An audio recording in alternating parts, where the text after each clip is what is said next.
Boa tarde, pessoal. Agora a gente vai apresentar o segundo seminário de CRB, matéria aplicada pelo professor Murilo Leal. Eu, Breno Henrique, juntamente com Gabriel Tomás, a gente vai falar sobre dois textos. O primeiro é Deixe os Mortos Enterrarem Seus Mortos, de Vladimir Zatafli, e o segundo é O Fim da Nova República, de Leonardo Avritzer. Vladimir Pinheiro Zatafli é um filósofo, escritor e músico brasileiro. Nasceu no dia 3 de junho de 1973, em Santiago, Chile. É professor titular da cadeira da Teoria das Ciências Humanas da Faculdade de Filosofia, Letras e Ciências Humanas da Universidade de São Paulo. Sua linha de pesquisa é basicamente baseada na teoria do reconhecimento, teoria do sujeito e a experiência estética musical e a reconstrução dos modelos de crítica. Alguns de seus livros publicados são A Paixão do Negativo, Lacan e Dialética, a primeira publicação em 2006, que ele confronta duas filosofias apoiadas cada uma em uma prática, a cura psicanalítica para um e a criação artística para outro. Outro livro é O Cinismo e Falência da Crítica, publicado em 2008, que nessa obra ele entende as dinâmicas de racionalização que regem as várias esferas da socialização do capitalismo contemporâneo. E outro é O Fetichismo, Colonizar o Outro, publicado em 2010. E aqui ele basicamente analisa o conceito na teoria freudiana. Para a gente entender o texto, a gente precisa saber primeiro o que foi a Nova República. Nova República foi um período pós-ditadura militar que compreende os anos entre 1985 até 2016.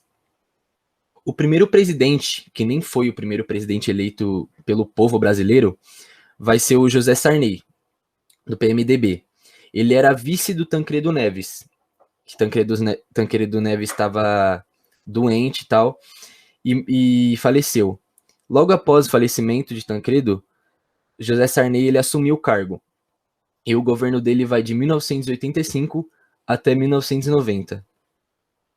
Os compromissos de Sarney. Os compromissos principais de Sarney é introduzir o Brasil à democracia e também era reerguer o Brasil economicamente. Porque a gente terminou a ditadura militar numa tremenda desigualdade social, causada pela desigualdade econômica e pela concentração de renda no Brasil. E por conta disso, os anos 80 são chamados no Brasil de década perdida. E isso vai refletir também em muitos outros setores. Sarney ele vai lançar diversos planos econômicos, como o Plano Cruzado, o Plano Verão, entre outros. Em diante, após isso, houve as eleições de 1989, a primeira eleição em que muita gente pôde votar após a ditadura militar para presidente. Nas eleições de 89, as duas grandes forças seriam o Lula, né, que é o candidato do PT, e o Fernando Collor, do PRN, que antes era Partido da Reconstrução Nacional.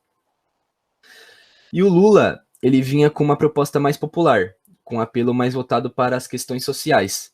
Já o Collor era o cara que estava trazendo para o Brasil um inicial discurso neoliberal, de investimento maior na iniciativa privada do que na iniciativa pública. Depois disso, o Collor ganhou, né? E o governo dele foi de 1990 a 1992. Foi marcado pelo início do neoliberalismo, não concretizado, né? Mas o início, através de algumas privatizações. Depois foi Itamar Franco, 1992 a 1994, marcado pelo plebiscito. Depois foi o governo de Fernando Henrique Cardoso, 1995 a 2002, que aí sim foi a consolidação do neoliberalismo através de várias privatizações, entre elas a Vale do Rio Doce e o Sistema de Telefonia Nacional. E uma curiosidade é que nesse período houve a criação do Enem. E depois disso tudo, governo Lula, né, de 2003 a 2010, e a campanha do Lula, ela foi pautada na continuidade do neoliberalismo. A campanha do Lula, ela foi pautada na continuidade do neoliberalismo e na elaboração de programas sociais para combater as desigualdades. O fim disso tudo, como as expectativas das pessoas eram altas e esses dois partidos, que eram os dois maiores grupos, né, oposicionistas à ditadura, o PT e o PMDB, eles não estavam produzindo realmente o que a população queria. Eram resultados bem menores na expectativa da população. E com isso, eles conseguiram ser gestores de inércia, como dito no texto, né? O texto, ele traz duas problemáticas principais, que é a gangsterização da política e a brutalização das relações sociais, que Vladimir ele fala que o primeiro sintoma do fim da nova república foi a gangsterização da política, porque não teve mais linha de tolerância, porque as que têm um pensamento característico da nova república, eles foram meio que neutralizados quando eles pensaram em mudar. E basicamente isso é algo que atrapalha a nova frente, né? Essa nova política. E eles acabam não se importando se vai prejudicar ou não. Não importa as consequências. E essa gangsterização, ela vem de forma intimidadora, como por exemplo citado no texto. Foi como um sindicato de gangsters que o Congresso Nacional e seu presidente agiram na semana passada ao convocar para uma CPI de fantasia a advogada de defesa denunciantes da Operação Lava Jato, a fim de intimidá-la. Ou seja, aos que têm um pensamento passado relacionado à nova república, passado entre aspas, relacionado à nova república, eles meio que deixam de lado, joga para fora, né? Porque agora é a nova política. A tese central do autor é centrada na crise política brasileira. Ele fala que é uma marca do fim de uma era política. O autor ele fala que hoje no Brasil não há mais atores políticos confiáveis, que todos eles falharam na sua apresentação. Contudo, ele acredita que deveria apresentar novos atores na política, deveria aparecer novos políticos independentes, com pouca representação, e assim relacionando ao grau zero de representação, que é isso, né? Que políticos independentes vêm surgindo, vão aparecendo cada vez mais no cenário político, com pouca representação. E assim impulsionando um processo de constituição de novos atores e novas formas. Ele sustenta sua tese com argumentos históricos e pesquisas qualitativas. Ele conclui que o único meio de saída para essa crise política que estamos vivendo agora é a radicalização da democracia, aparecendo, como eu falei, políticos independentes com controle rigoroso do poder econômico, do seu poder econômico, né? E ele acredita que surgindo esses candidatos independentes, eles podem mostrar uma nova política e assim seguindo outros caminhos que os mortos, entre aspas, né, seguiram. O autor do segundo texto, que é O Fim da Nova República, é o renomado cientista político, pesquisador e escritor Leonardo Avritzer. Nascido em 6 de junho de 1959 em Belo Horizonte, ele pesquisa sobre democracia e participação política. Quanto à sua atuação profissional, atualmente ele é professor titular do Departamento de Ciência Política da UFMG. Ele já foi representante de área da Coordenação de Aperfeiçoamento de Pessoal de Nível Superior entre 2005 e 2011. Já foi professor visitante da USP em 2004, da Tulane University em 2008, da Universidade de Coimbra em 2009, Foi diretor da Associação Nacional de Pós-Graduação e Pesquisa em Ciências Sociais entre 97 e 98. Foi presidente da Associação Brasileira de Ciência Política entre 2012 e 2016 e é membro do Conselho Consultivo da International Political Science Association, a IPSCA. Quanto à vida acadêmica, ele é graduado em Ciências Sociais pela UFMG em 83, mestrado em Ciência Política também na UFMG em 1987 e tem doutorado em Sociologia Política na New School for Social Research em 1993, onde ele recebeu o prêmio de melhor tese de doutorado do ano. Ele é 2 pós-doutorados, na verdade, no MIT, um em 98 e um em 2003. Já em relação aos livros, ele é autor e coautor de quase 20 livros.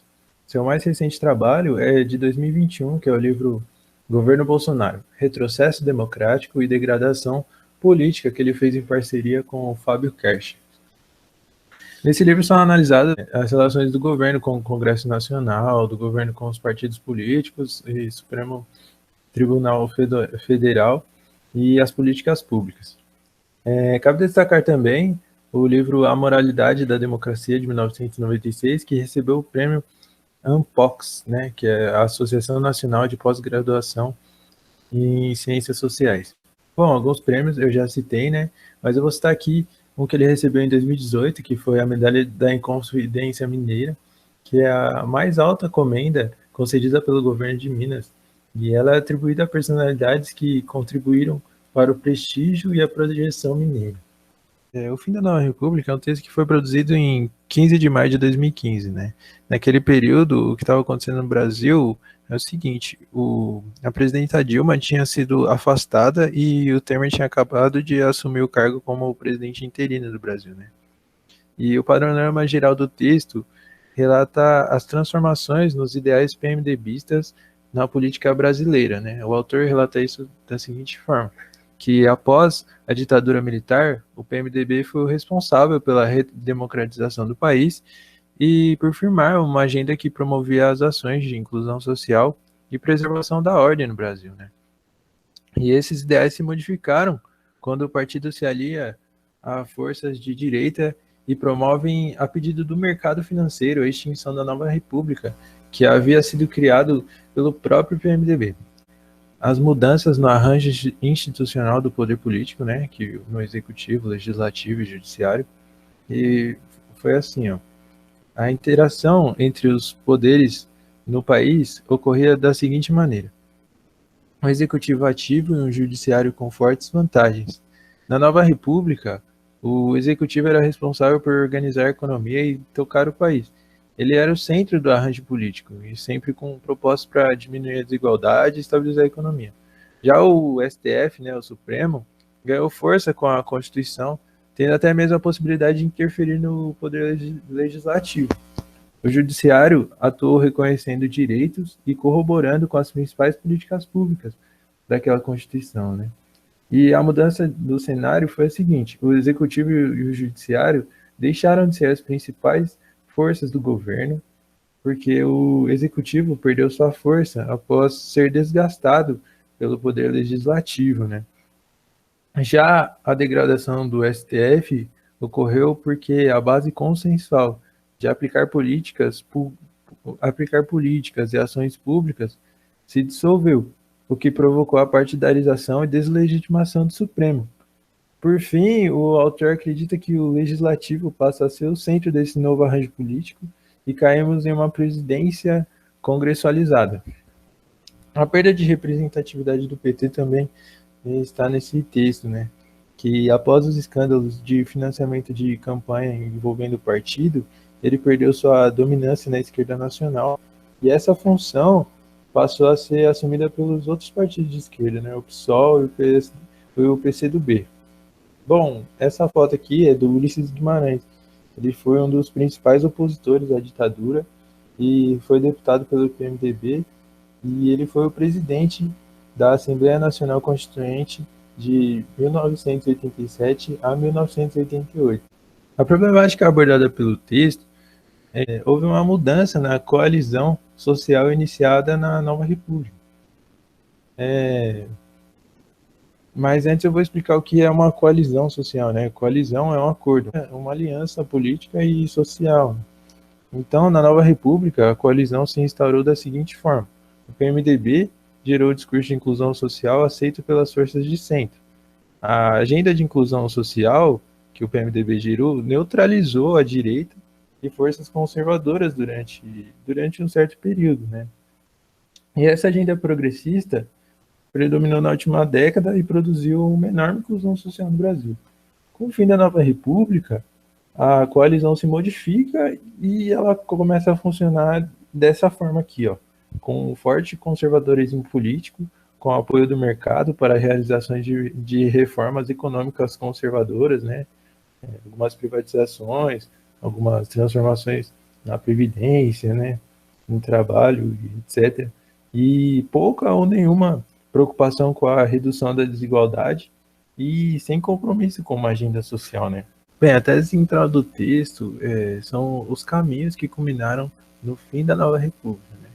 Segundo o autor, o fim da Nova República ocorre devido ao desgaste entre o legislativo e o executivo, e o impeachment da Dilma marca o fim dessa república, né? E foi assim, ó. Em fevereiro de 2015, o Eduardo Cunha assumiu a presidência da Câmara, né? Em outubro, o Tribunal de Contas rejeitou as contas do governo por conta das pedaladas fiscais, né? Essas pedaladas tinham o objetivo de esconder a real situação financeira do país na época, né?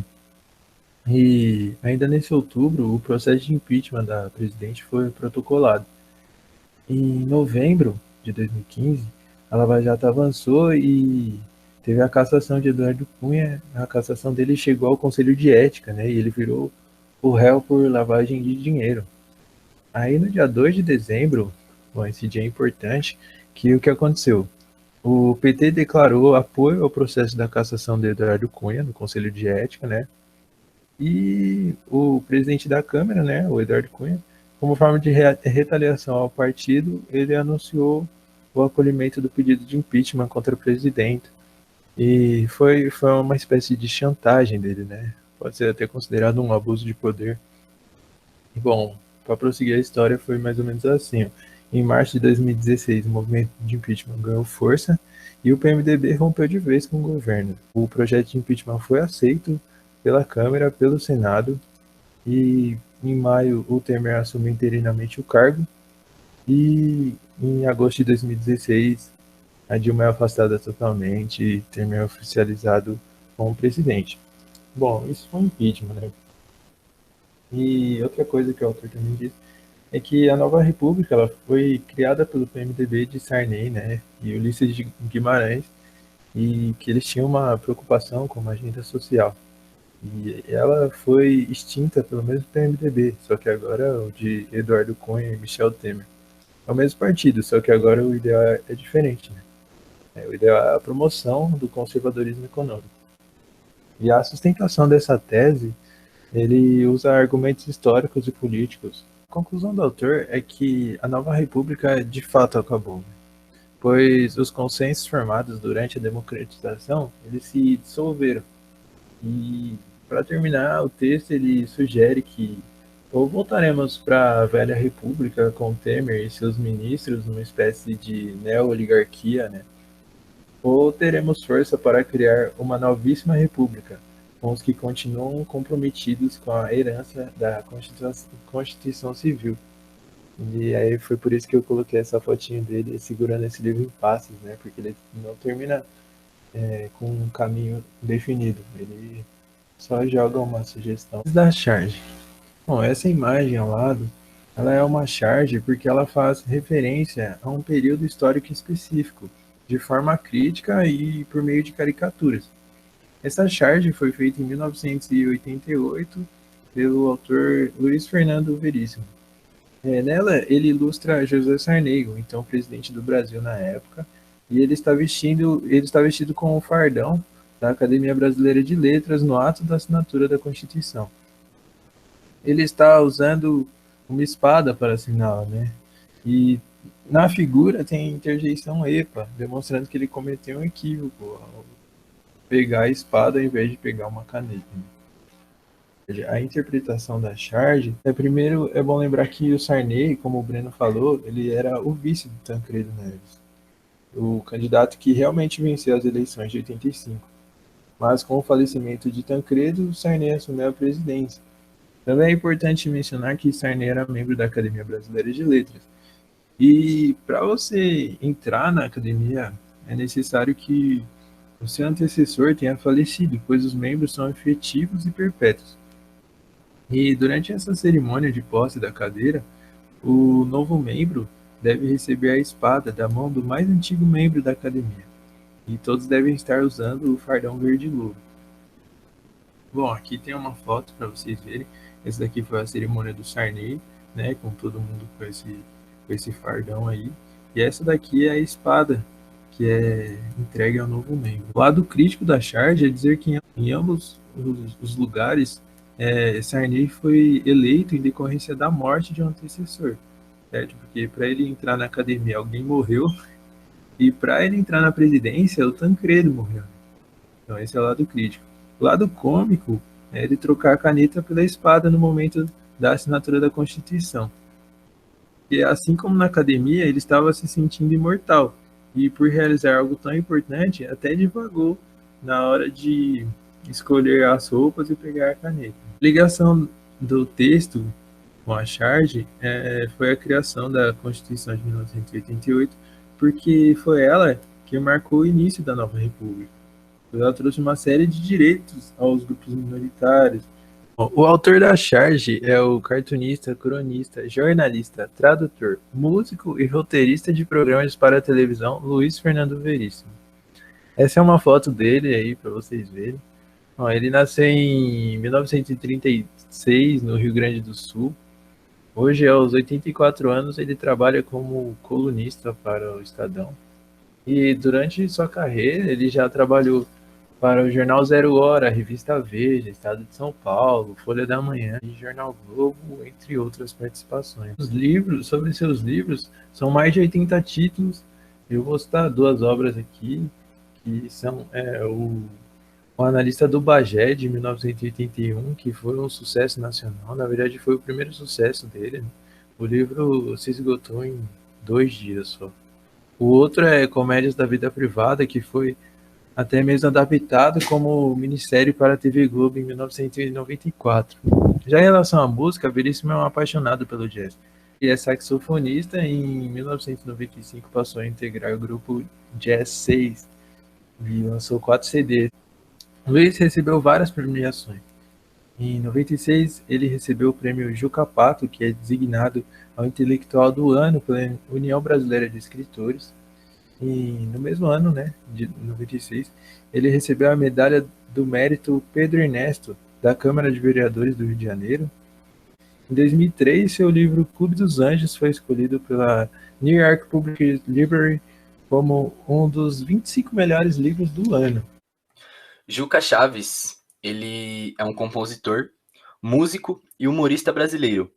Ele se tornou famoso por suas modinhas que satirizam os problemas, né, da sociedade em geral.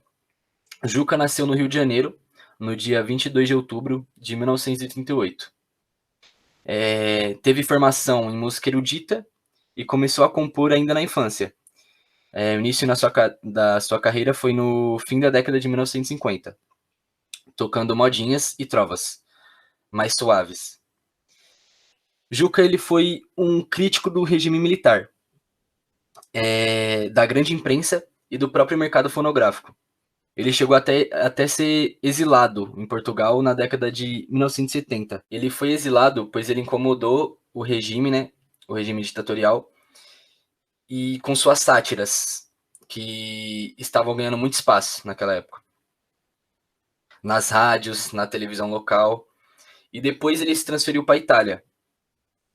E depois disso, voltou para o Brasil, né? E apresentou programas de televisão e assim foi seguindo sua carreira. A Nova República, de Juca Chaves, ela foi lançada em 1985 e na canção Juca dá adeus à ditadura militar. Mas ele tem uma certa desconfiança sobre a Nova República. Vou agora analisar a canção, né? Aqui, ó, quando ele fala: Adeus, velha República do João, começamos a nova tal igual. Banquete milionário, o Scott Camarão. O patriotismo acaba quando o uísque é nacional. Não era apendicite, o que era então? Confundiu-se o doutor, coisa normal. Pois diverticulite é inflamação, da diversão da negligente da frente liberal. Aqui, Juca, ele justamente dá adeus à ditadura e ele registra informações que eram desencontradas da saúde do presidente, né, de Tancredo. Logo depois, a nova ré república, pela velha superada, está sendo por plágio processada. E a tão sonhada luz no túnel não passou decepção, de uma moto maranhense contramão. Com Tancredo internado, um dia antes de sua posse, o sentimento generalizado era de frustração. E Juca resume isso nesse verso. Igual aqui, ó. E a tão sonhada luz no túnel não passou decepção, de uma moto maranhense em contramão. Depois, o povão está preocupado e chora. O fantasma que seria presidente. Mas ninguém preocupou-se até agora com a piora do nosso Brasilzinho tão doente. Pois clinicamente não é segredo. O que preocupa o povo, isso eu sei. Não é somente a ausência do simpático Tancredo, é o excesso de saúde do Sarney. Chorei. Tancredo, igual lá em cima, ele tem esse sentimento de preocupação, mas ele anseia a nova república, né? O gênero musical, né, dessa música é MPB barra bossa nova, e os instrumentos identificados, que eu identifiquei, é pandeiro, violão, piano, tamborim, flauta e bateria. A relação dessa canção com o tema e a relação da canção com o tema, Juca justamente dá boas-vindas à nova república, mais preocupado, né? E também, tipo, naquele período da ditadura, muitos cantores eram censurados sem liberdade de expressão. E Juca, ele não queria mais isso. Então, ele queria dar meio que as boas-vindas para a nova república. Bom, e para quem quiser estar se aprofundando, a gente vai deixar 3 opções aqui. Tem o canal no YouTube do professor Vladimir Safatli. Bom, esse canal é muito interessante. Recentemente ele postou um vídeo falando sobre o fim da Nova República, então quem quiser estar dando uma olhadinha é só entrar lá. E tem o site também da Associação Brasileira de Ciências Políticas, que também traz uma série de artigos falando sobre política da República e até mesmo sobre a nova República, o fim dela, né? E tem esse site que é o unicinos.br, que traz mais um texto do Vladimir Safatli comentando sobre a nova república, né? A gente trouxe 2 questões para a sala debater, para a turma debater. A primeira é: o Brasil teve retrocesso ou avanço com o fim da nova república? O impeachment da presidenta Dilma foi um golpe? A crítica que o grupo traz ao texto é que eles têm uma linguagem um pouco difícil, e embora os fatos tenham acontecido há pouco tempo, é preciso ter uma base histórica para entendê-los. Porém, eles trazem vários argumentos que nos levam a refletir sobre as ações políticas no Brasil. Com o texto, pudemos conhecer a criação da nova república, que tinha como base a inclusão social após uma ditadura militar repressora. Uma nova república que foi findada pela mudança de interesses de um partido que foi o mesmo que a criou, o PMDB. O texto demonstra que o fim da nova república se consolidou porque os antigos consensos do STF foram dissolvidos e o fato foi consumado quando houve o impeachment da presidente Dilma. E tudo isso ocorreu em prol de reformas econômicas conservadoras sem nenhuma preocupação com a desigualdade social.